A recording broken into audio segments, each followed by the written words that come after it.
Men tajriba quyonchasiman. Men otam ham, onam ham, singlim ham, bolalarim ham, xullas, hammasi tajriba quyonchasi bo'lishgan. Ular hammasi o'lib ketishgan. Mening ham qismatim shu. Biz shu uchun dunyoga kelganmiz. Quyonlar uchun bu sharafli ish.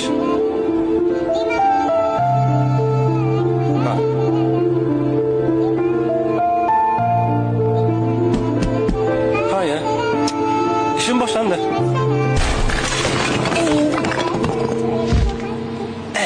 Juda ham qo'rqinchli. Lekin men shunchaki ishimni qilyapman. Voy, Ralf.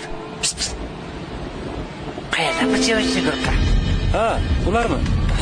Ketimdan yurishibdi va qanaqadir hujjatli film olishdi.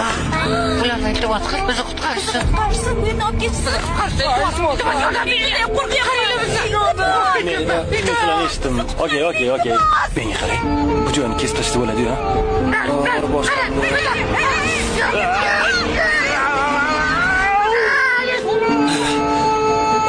Nima demoqchi edim?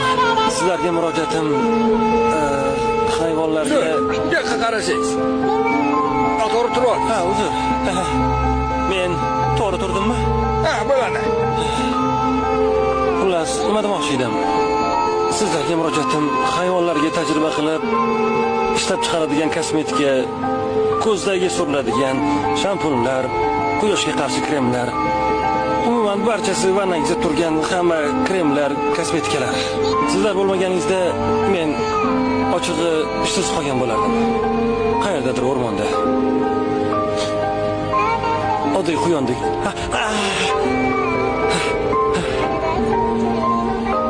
Hammasi zo'r.